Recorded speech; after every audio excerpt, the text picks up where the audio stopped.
অমুক হুজুর বলে আজকে থেকে নামাজ এইভাবে পড়বা, তমুক হুজুর বলে না, নামাজ এইভাবে পড়বা।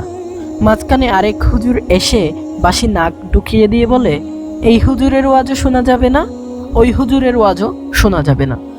চায়ের দোকানেও একই সুর, সেই বোঝানো।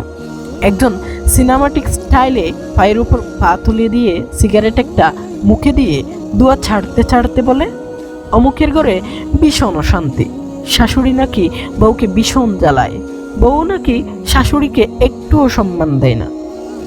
আরেকজন পান চিবোতে চিবোতে বলে অমুকের ছেলে বেকার ঘুরে বেড়ায় আর বাবার টাকা নষ্ট করে। স্কুলে স্যার অঙ্ক করায়, ছাত্র মোবাইলে ফ্রি ফায়ার খেলে, স্যার মাঝে মধ্যে ডাক দিয়ে বলে এই বুঝছ, ছাত্রের কোনো সাড়া শব্দ নাই। স্যার মনে মনে বলে বুঝলে বুঝপাতা, না বুঝলে তেজপাতা, তাতে আমার কি। এটাই আজকের মুসলমান সমাজের দৃশ্য। সকালে ঘুম ভাঙার পর থেকে আবার ঘুমানো অবধি সবাই শুধু বোঝাতে ব্যস্ত, বুঝতে নয়। আর আমাদের এই অবস্থা দেখে অমুসলিমদের বলতে এক প্রকার সুবিধাই হলো, ইসলাম যদি শান্তির ধর্মই হয় তাহলে তোমাদের মধ্যে এত অশান্তি কেন, এত বিতর্ক কেন, এত সংঘর্ষ কেন? সেই সুযোগে তারাও আমাদেরকে শেখায় মনুষ্যত্ব কি। মুসলমানদের কোনো মনুষ্যত্ব নাই, শান্তি কি। ইসলাম যদি শান্তির ধর্মই হয় তাহলে তাদের ভিতর এত অশান্তি কেন? যেন সব শান্তি, সব মনুষ্যত্ব তাদের ভেতরে। তারাও আমাদেরকে বোঝায়। আমি আগেই বলেছি, সবাই শুধু বোঝাতে ব্যস্ত, বুঝতে নয়। আমরাও বুঝাই, ওরাও বুঝায়, আমরাও বুঝি না, ওরাও বুঝে না। ইসলাম আসলে কি? যারা আমরা মুসলমান বলে দাবি করি তাদেরকে কি ইসলাম বিতর্ক করানো শেখায়, নাকি ইসলাম পুরোপুরি মানি না বলে এই অবস্থা? আমরা যারা মুসলমান, আমাদের দায়িত্বটা কি? আমাদের সবারই উপর এক বিরাট দায়িত্ব ন্যস্ত রয়েছে।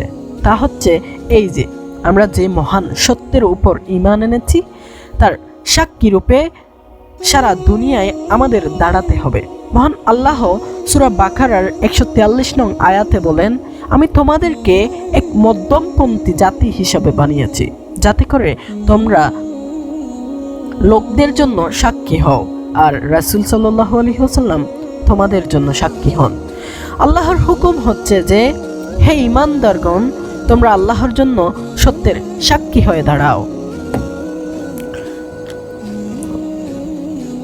আর আমরা তা বুঝি না, উল্টা আমাদের ভেতরেই সংঘর্ষ তৈরি করে এই মহান দায়িত্বটাকে অবহেলা করতেছি। আর এর পরিণতি কিন্তু ভয়াবহ হবে। আর অমুসলিমরা তারা তো একদমই বুঝে না, কিছুই না বুঝে আমাদেরকে বলে ইসলাম নাকি শান্তির ধর্ম। অবশ্যই ইসলাম শান্তির ধর্ম। কার জন্য? যে ইসলাম পরিপূর্ণ মেনে নিবে তার জন্য। অর্থাৎ ইসলাম শব্দের অর্থ হচ্ছে আত্মসমর্পণ। আত্ম মানে নিজ, সমর্পণ মানে সত্য ত্যাগ। আত্মসমর্পণ অর্থ হচ্ছে নিজেকে অন্য কারো অধীনে দিয়ে দেওয়া। অর্থাৎ কোরআন ও হাদিসে ইসলাম শব্দ দ্বারা আল্লাহ তাআলার নিকট আত্মসমর্পণ বোঝানো হয়েছে। আর যে আল্লাহর নিকট নিজেকে সমর্পণ করে দিবে তাকেই মুসলিম বলে। এর সহজ অর্থ হচ্ছে নিজের ইচ্ছা মতো না চলে আল্লাহর হুকুম মতো চলা। সেও যে এভাবেই চলে সে মুসলিম, এবং যে এভাবেই মুসলিম হবে সেই শান্তিতে থাকবে। আর এই সহজ অর্থটাই আমরা বুঝি না। এটাকেই আমরা বুঝতে নানা রকম সংঘর্ষ, এই আকীদা ওই আকীদা, এক হুজুর এরকম, অন্য হুজুর অন্যরকম। আবার মাঝখানে অমুসলিমরাও আমাদেরকে এসে বোঝায় তারা নাকি শান্তি নাকি তাদের ভেতরে সব, আমাদের নাকি কোনো শান্তিই নাই। আসলে একটু ভেবে দেখিয়েন তো, মুসলমানরা কি আসলেই শান্তিতে নাই?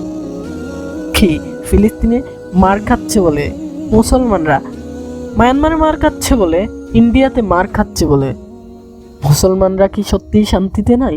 নাকি মুসলমানরা, আমরা যারা নামদারি মুসলমান আছি, তারা ইসলামকে পুরোপুরি মানি না বলে এই গজব, যে গজব আমাদের উপর আসার কথা তা সমান ভাগে সবার উপরেই পড়তেছে।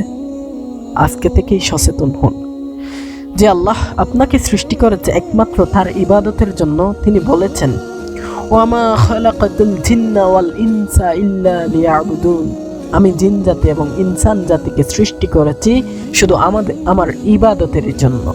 এবং আমরা তার ইবাদত না করে ফেসবুক, ইউটিউব, ইনস্টাগ্রাম, টুইটার মানে এক প্রকার সোশ্যাল মিডিয়া নিয়েই ব্যস্ত, শুধু বিলাসিতা করতেই ব্যস্ত, ঘুরতে ব্যস্ত, খাইতে ব্যস্ত, কিন্তু তার ইবাদতের দিকে আমাদের কোনো নজরই নাই।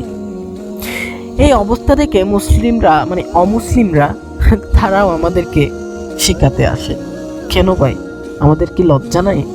আমাদের কি দরকার নয় আমাদের আসল সত্তা, আমাদের প্রভু, তার কাছে ফিরে যাওয়া, তার কাছে ফিরে আসা আমাদের অবশ্যই দায়িত্ব। তাই আর বোঝাতে যাতে কাউকে না হয়, সেজন্যই আজকে থেকেই সচেতন হন।